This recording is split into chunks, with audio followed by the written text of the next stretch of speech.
사도신경으로 신앙고백 같이 드리겠습니다. 나는 전능하신 아버지 하나님 천지의 창조주를 믿습니다. 나는 그의 유일하신 아들 우리 주 예수 그리스도를 믿습니다. 그는 성령으로 잉태되어 동정녀 마리아에게서 나시고 본디오 빌라도에게 고난을 받아 십자가에 못 박혀 죽으시고 장사된 지 사흘 만에 죽은 자 가운데서 다시 살아나셨으며 하늘에 오르시어 전능하신 아버지 하나님 우편에 앉아 계시다가 거기로부터 살아있는 자와 죽은 자를 심판하러 오십니다. 나는 성령을 믿으며 거룩한 공교회와 성도의 교제와 죄를 용서받는 것과 몸의 부활과 영생을 믿습니다. 아멘. 우리 찬송 같이 드리겠습니다. 찬송가 341장, 찬송 341장 같이 찬송 드리겠습니다.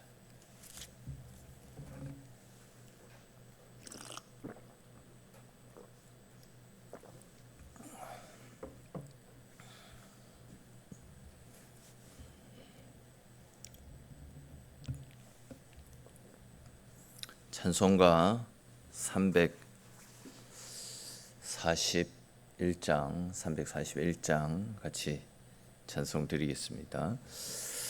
십자가를 내가 지고 주를 따라갑니다.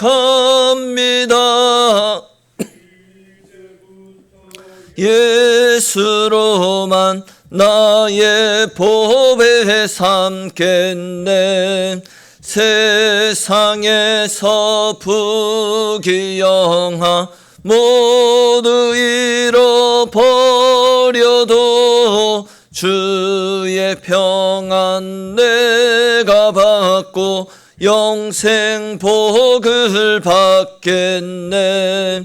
주도 곤욕 당했으니 나도 곤욕 당하리. 세상 사람 간사하나 예수 진실합니다.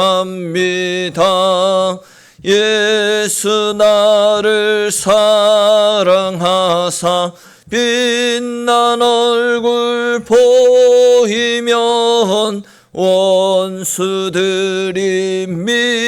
미워해도 염려할 것 없겠네.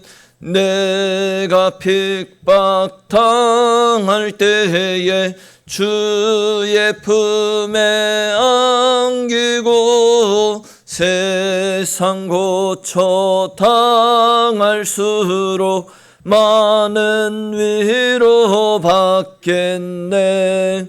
주가 주신 기쁨 외에 기뻐할 것 무엇냐. 주가 나를 사랑하니 기뻐할 것뿐일세. 아멘.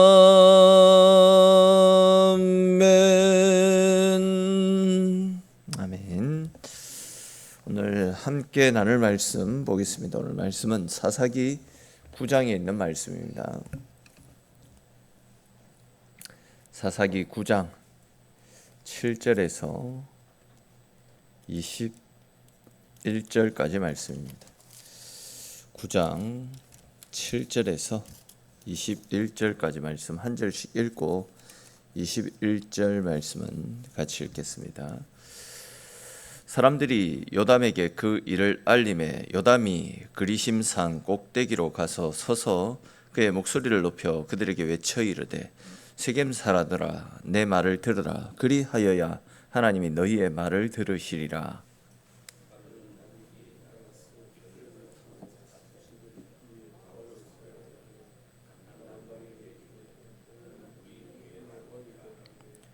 감람나무가 그들에게 이르되 내게 있는 나의 기름은 하나님과 사람을 영화롭게 하나니 내가 어찌 그것을 버리고 가서 나무들 위에 우쭐대리오 한지라.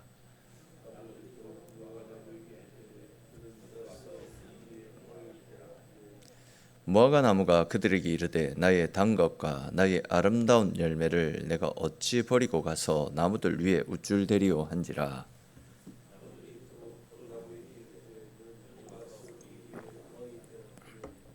포도나무가 그들에게 이르되 하나님과 사람을 기쁘게 하는 내 포도주를 내가 어찌 버리고 가서 나무들 위에 우쭐대리오 한지라.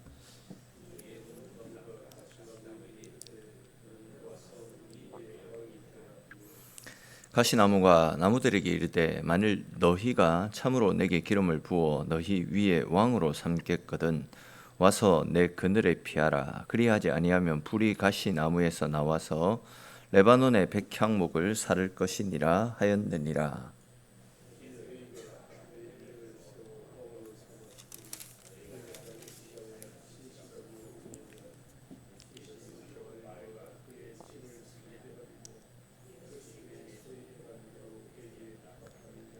우리 아버지가 전에 죽음을 무릅쓰고 너희를 위하여 싸워 미디안의 손에서 너희를 건져냈거늘.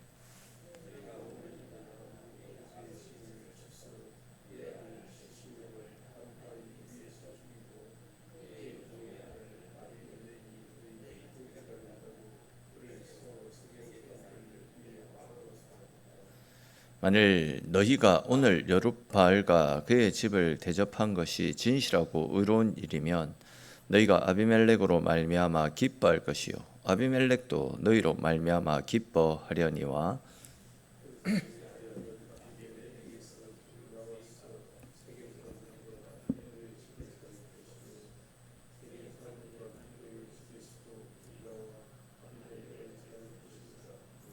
같이 읽겠습니다. 요담이 그의 형제 아비멜렉 앞에서 도망하여 피해서 부엘로 가서 거기에 거주하니라. 아멘. 우리가 살펴보진 않았지만 어제 날짜에 복 있는 사람 큐티 본문을 보시면 기드온이 세겜이라는 지역에 두었던 첩을 통해 낳았던 아들 중 하나였던 이 아비멜렉이라는 사람이 세겜 사람들과 손을 잡습니다. 그렇게 세겜 사람들과 손을 잡고 자기의 이복 형제 70명을 다 제거해 버렸던 사건이 나타납니다. 기드온은 살아있을 때 내가 너희를, 즉 이스라엘 백성들을 다스리지 않을 것이고 내 아들들도 너희를 다스리지 않을 것이고 오직 여호와께서 하나님께서 너희를 다스릴 것이다. 이렇게 선포를 해서 드렸습니다. 근데 이제 기드온의 아들 아비멜렉은 권력에 대한 욕심 때문에 아버지의 명령도 어겼고 또 형제들을 다 죽이면서까지 권력을 잡으려고 했던 것입니다. 그 결과 이제 기드온의 아들 중에서 잘 피하였던 그 요담이라고 하는 아들 말고는 모든 아들들 70명이 다 제거되는 이런 끔찍한 일이 일어나고 말았습니다. 근데 이제 오늘 우리가 살펴볼 말씀에서는 그리심산 이 요담이라는 또 다른 살아남은 요담이라고 하는 아들이 그리심산 꼭대기에 올라가더니 기드온을 도와서 기드온을 죄송합니다. 그 아비멜렉을 도와가지고 그 형제들을 다 죽이는 일에 가담했던 그 세겜 사람들을 향해서 하나님의 심판을 담아 놓은 우화와 또 경고의 말씀을 외치는 그런 내용들이 오늘 본문 가운데 나타나는데 그와 관련된 말씀들을 조금 더 자세히 살펴보겠습니다. 먼저 이 7절 말씀을 보시면 요담, 기드온의 살아남은 아들 요담이 그리심산으로 올라가 가지고 세겜 사람들을 향해서 세겜 사람들아 내 말을 들으라. 그리해야지만 하나님이 너희의 말을 들으실 것이다. 이렇게 외치는 장면이 나타납니다. 여기에 나타나고 있는 요담이 올라갔던 그리심산은 이스라엘이 가나안에 들어간 이후에 하나님으로부터 축복의 말씀을 들었던, 그러니까 축복의 말씀이 선포되어졌던 역사적인 산입니다. 근데 지금 요담은 그 축복의 산에 올라가서 세겜 사람들을 향해서 축복이 아니라 심판의 경고를 외치고 있습니다. 근데 이어지는 8절에서 13절까지 말씀해 보시면 요담이 외치고 있는 이 우화의 내용이 어떤 것인지 그 내용들이 하나씩 나타나는데, 그 내용을 조금 더 자세히 말씀을 드리면 이런 내용입니다. 하루는 이 나무들이 나가서 자기들 위에 왕을 세우려고 합니다. 나무들 중에서 왕을 세우려고 하는 거죠. 그래서 이제 먼저 감람나무에게 가서 너는 우리 위에 왕이 되어달라 이렇게 부탁을 합니다. 근데 이제 감람나무는 내가 어찌 하나님의 사람을 영화롭게 하는 내 기름을 버리고 나무들 위에 우쭐대겠느냐.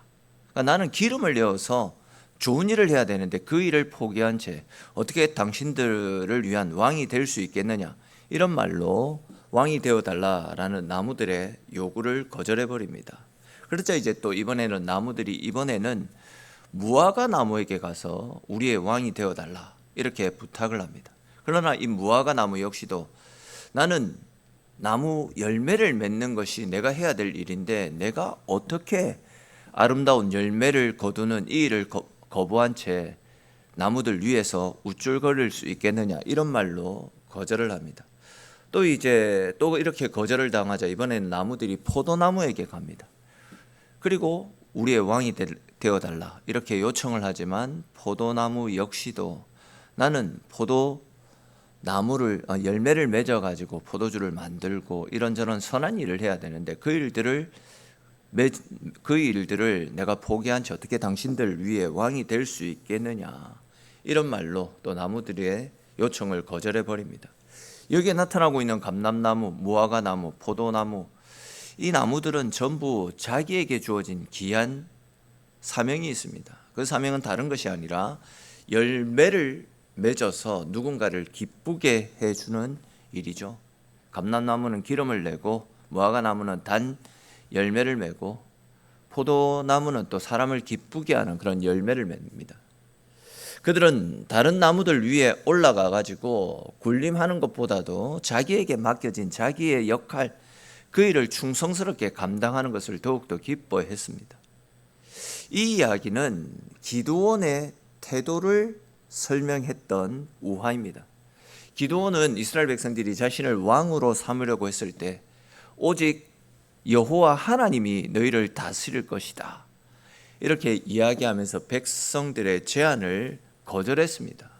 그러니까 이처럼 참된 지도자는 자기를 높이는 사람이 아닙니다. 하나님께서 맡겨주신 자리에서 하나님과 사람을 유익하게 하는 일, 그런 일들을 감당하는 것이 참된 지도자의 모습이라 할 수 있습니다. 그처럼 우리 역시도 하나님께서 우리 각자에게 맡겨주신 자리가 있을 것입니다. 사실 모두가 앞자리에 있어야지만, 높은 자리에 있어야지만 귀한 것이 아닙니다. 또한 사람들 위해서 인정받아야지만 쓰임받는 것도 아닙니다. 자기의 자리에서 기름을 내고 또 자기가 하는 일들을 통해서 다른 사람들을 유익하게 하고 기쁨의 열매를 맺는 삶 역시도 하나님께서 보실 때 너무나도 귀하고 복되고 아름다운 일입니다. 그러므로 여러분, 높은 자리보다, 즉 세상에서 이름을 날리고 성공하고 출세하는 것보다도 하나님이 나에게 기뻐하시는 일이 무엇인지, 나에게 맡겨주신 삶의 자리에서 내게 주어진 일들을 열심히 하면서 그 일을 통해 열매 맺는 일을 더욱더 귀하게 여기며 살아가십시오. 즉 높아지는 것보다도 맡겨진 사명을 충성스럽게 하는 것, 감당해 나가는 것, 이것들을 더욱더 귀하게 여길 수 있어야 됩니다. 사람들 위에 서는 것보다도 사람을 살리고 유익하게 하는 삶, 그런 삶을 더욱더 사모하십시오. 비록 사람들이 알아주지 않는다 할지라도 하나님께서 맡겨주신 삶의 자리에서 충성을 다하는 삶, 이런 삶은 결코 헛된 삶이 아닙니다. 그러므로 세상적으로 높아지는 삶이 아니라 언제나 하나님께서 허락하신 삶의 자리에서 헌신과 충성된 모습으로 하나님께 영광을 올려드리며 살아가시는 저와 여러분들이 되시기를 바랍니다. 또 이어지는 14절 15절 말씀해 보시면, 이제는 모든 나무가, 이 감람나무 또 이 포도나무, 이 나무들이 왕이 되어달라라는 요청을 거절하자 이제는 가시나무에게 찾아갑니다.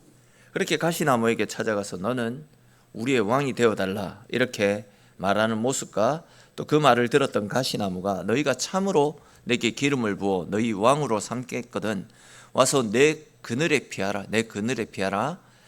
그리하지 아니하면 불이 가시나무에서 나와서 레바논의 백향목을 사를 것이다. 이렇게 말하는 장면들이 나타납니다. 근데 보시면 여기에 나타나는 가시나무는 앞에 새 나무와는 전혀 다른 것을 볼 수 있습니다. 그러니까 이제 감람나무, 무화과나무, 포도나무는 열매를 맺고 사람들에게 뭔가 기쁨을 가져다 주는 그런 나무입니다. 근데 이 가시나무는 열매도 없습니다. 기름도 없습니다. 제대로 된 그늘도 줄 수 없습니다. 그렇다고 해가 이 가시나무는 빼짝 말라가지고 땔감으로도 사용할 수 없는 나무입니다. 오히려 날카로운 가시로 주변을 찌르고 해를 끼치는 무익한 존재입니다. 근데 이제 그런 가시나무는 다른 나무와 달리 왕이 되어달라라고 하는 나무들의 요청에 어떻게 합니까? 내가 너희의 왕이 되어주겠다라고 이야기합니다. 그리고 나서 하는 말, 내 그늘에 와서 피해라, 내 그늘에 와서 피해라, 이렇게 이야기합니다. 하지만 여러분, 그 가시나무 그늘 아래 들어가면 어떻게 됩니까? 평안을 얻는 것이 아니라 오히려 찔립니다. 따갑습니다. 몸이 상하게 됩니다. 이것이 바로 아비멜렉을 빗대어서 하는 이야기라 할 수 있습니다. 아비멜렉은 사람을 살리는 지도자가 아니었습니다. 자기 욕망을 위해서 형제들을 죽이고 세겜 사람들의 힘을 빌려서, 잘못된 힘을 빌려서 권력을 쥐어잡은 사람이었습니다. 다르게 표현해서 그는 백성들을 보호하는 왕이 아니라 백성을 찌르고 해치는 가시나무 같은 악한 존재였다라는 거죠. 여러분 기억하십시오. 하나님이 없이 붙든 성공과 권력과 안전은요, 처음에는 우리를 지켜주는 것처럼 보일 수 있습니다. 그러나 하나님이 기뻐하시지 않는 것은 결국 우리를 찌르는 가시나무가 되고, 불의한 방법으로 얻은 힘은 결국 나와 공동체를 함께 불태워버리는, 아무런 유익을 가져다 주지 못하는 악한 존재가 될 수밖에 없습니다. 그러므로 여러분, 가시나무의 그늘을 피난처로 삼지 마십시오. 하나님이 없는 성공, 하나님이 없는 권력, 하나님이 없는 안전을 보장할 것 같은 그런 세상적인 것들의 마음을 빼앗기지 마십시오. 겉으로는 그렇게 보여도 하나님께서 기뻐하시지 않는 것은 결국 우리의 영혼을 상하게 만듭니다. 그러므로 가시나무 같은 헛되고 부질없는 쓸모없는 것들, 이런 것들을 의지하지 마시고 오직 하나님 안에서 하나님께서 허락해 주시는 참된 평안을 찾아서 하나님 안에서만 안식하며 살아가는 저와 여러분들이 되시기 바랍니다. 이어지는 16절에서 19절 말씀에도 보십시오. 요담은 지금까지 들려주었던 이 우화의 의미를 세겜 사람들에게 직접 적용시키는 내용들이 나타납니다. 그 내용은 이런 것들입니다. 너희가 형제들을 다 죽였던 가시나무 같은 이 아비멜렉을 세워서 왕으로 삼은 일이 과연 진실하고 의로운 일이냐 묻고 있습니다. 또 너희가 여룻바알과 그의 집을 선하게 대우한 것이냐. 그러니까 형제들을 다 죽였던 이 아비멜렉을 왕으로 세운 이 일이 너희의 영웅, 그 아비멜렉의 집, 그러니까 기드온을 선하게 여긴 것이냐. 너희가 기드온을 귀하게 여겼다라고 한다면 절대 이런 일을 할 수 없다. 기드온의 아들 70명이나 죽인 이 악한 사람을 왕으로 세우는 것은 절대 가당치 않은 일이다. 이런 식으로 이야기하고 있는 거죠. 이 말을 하고 있는 요담은 자기 아버지 기드온이 자기 생명을 아끼지 않고 싸워 미디안의 손에서 세겜 사람들을 구해 주었던 과거를 떠올리게 만들고 있습니다. 그러니까 이 세겜 사람들은 기드온의 덕으로 미디안으로부터 자유를 얻은 사람들입니다. 근데 세겜 사람들은 그 은혜를 잊어버렸던 겁니다. 오히려 아비멜렉에게 붙어가지고 기드온의 아들들이 죽임을 당하는 일에 동조했고, 그리고 첩의 아들이었던 아비멜렉을 자기들과 가까운 사람이다라는 이유 하나만으로 왕으로 추대를 했던 것입니다. 여기에서 이제 세겜 사람들의 죄가 분명하게 드러나고 있습니다. 그들은 은혜를 배신했습니다. 그리고 하나님의 뜻이 아니라 혈연과 자기들의 어떤 손익을 따라서, 계산을 따라서 왕을 선택했던 겁니다. 옳고 그름을 묻지 않았고 하나님께서 기뻐하시는지도 묻지 않았습니다. 그저 자기들에게 유리한가, 우리에게 덕이 될 것인가, 이것만 따졌던 것입니다. 우리들도 조심해야 됩니다. 사람들은 너무나도 쉽게 우리가 받은 은혜들을 잊어버립니다. 누군가의 수고와 헌신을 통해 도움을 받았음에도 시간이 지나면 잊어버립니다. 또 그것은 당연한 것이다, 이렇게 생각해 버립니다. 그리고 선택의 순간에 오면 하나님의 뜻을 물어보기보다도 저 사람이 내 편인지 아닌지, 저 사람에게 나에게 어떤 유익을 가져다 줄 사람인지 아닌지, 그것만을 따지고 있습니다. 그러니까 옳고 그름보다도 나에게 어떤 유익이 되어지는지 그것만을 가지고 행동을 결정할 때가 많이 있다라는 거죠. 그러나 여러분, 은혜를 배신해서는 안 됩니다. 믿음의 선택을 인간적인 계산으로 바꾸어서도 안 됩니다. 가까운 사람이라는 이유만으로, 나와 친하다라는 이유로 불의를 편들어서도 안 되고, 내게 이익이 된다라는 이유로 죄와 손잡아서도 안 됩니다. 하나님의 사람은 사람들의 눈치를 따라 살아가는 사람들이 아니라 하나님의 뜻 앞에 말씀 위에 정직하게 우리의 삶을 세워가는 사람입니다. 그러므로 우리의 선택이 혈연과 어떤 유익 계산이 아니라 진실과 의로움 위에서, 무엇보다도 하나님의 말씀이 지시하는 대로 말씀을 따라 한 걸음 한 걸음 정직하게 하나님을 향해 달려나가는 믿음 있는 걸음, 진실한 걸음의 삶이 될 수 있기를 주님의 이름으로 축원합니다. 이제 마지막으로 20절, 21절 보십시오. 요담이 아비멜렉과 그와 동조했던 세겜 사람들을 저주하는 말씀이 나타납니다. 이 저주의 핵심은 아비멜렉과 세겜 사람들이 선택한 악이 결국 서로를 무너뜨리게 될 것이다 라는 예언의 말씀입니다. 그러니까 이제 서로가 협력해서 기드온의 아들들을 죽였는데, 이제는 서로가 등을 돌린 채 서로를 향해서 물고 뜯고 죽이는 관계가 될 것이다, 이런 이야기입니다. 사실 이 예언이 있기 전까지만 해도 아비멜렉과 세겜 사람들이 이긴 것처럼 보였습니다. 왜냐하면 요담은 도망을 갔고 아비멜렉이 이스라엘의 왕이 되었기 때문입니다. 그리고 아비멜렉의 후광을 입었던 세겜 사람들도 뭔가 덕을 보고 있는 것처럼 보였기 때문입니다. 근데 하나님의 말씀은 사라지지 않았습니다. 이스라엘 가운데 정의와 진리는 사라졌지만 하나님의 말씀이 그들을 계속해서 붙잡고 있었던 겁니다. 그리고 나중에 살펴보게 되겠지만 결국은 요담이 저주한 대로 아비멜렉과 세겜은 등을 돌린 채 결국 서로를 향해서 칼을 겨누게 됩니다. 즉 왕으로 세운 것은 반드시 흔들리고 피로 세운 권력은 결국은 피로 무너지게 되는 일이 늘 본문에 나타나게 됩니다. 그러므로 여러분, 불의한 길이 빨라 보여도 그 길로 가려고 하지 마십시오. 욕심으로 맺어진 관계가 든든하게 보여도 그 손을, 그들과 불의한 것과 손을 잡아서도 안 됩니다. 하나님이 없는 성공은 결국 불이 되고, 하나님이 없는 권력은 결국 심판으로 한순간에 다 무너질 수밖에 없습니다. 오늘도 세상의 가시 같은 것들을 부러워하지 마시고 하나님께서 인정하시는 삶, 하나님 앞에서 부끄럽지 않고 하나님 보시기에 합당한, 더디지만 한 걸음 한 걸음 말씀을 따라 십자가를 향해서 믿음으로 살아가시는 저와 여러분들의 삶이 될 수 있기를 주님의 이름으로 축원합니다. 기도드리겠습니다. 하나님, 오늘 이 새벽도 주의 백성들 주님의 자리로 불러주시고 이렇게 말씀을 나누고 기도함으로 주님 안에서의 삶을 시작할 수 있도록 은혜 내려주셔서 주님 고맙고 감사를 드립니다. 주님, 아비멜렉이 불의한 사람들과 손을 잡고 불의한 짓을 저질러 불의한 권력을 얻었고 그가 성공하고 그가 앞서가는 것 같았지만, 이스라엘 가운데 정의가 없는 것처럼 보였지만 하나님의 말씀이 그들을 내려다보고 있었고, 공의로우신 하나님께서 결국 그들을 향한 심판과 정의를 펼치실 것을 오늘 말씀을 통해서도 우리에게 말씀해 주셨습니다.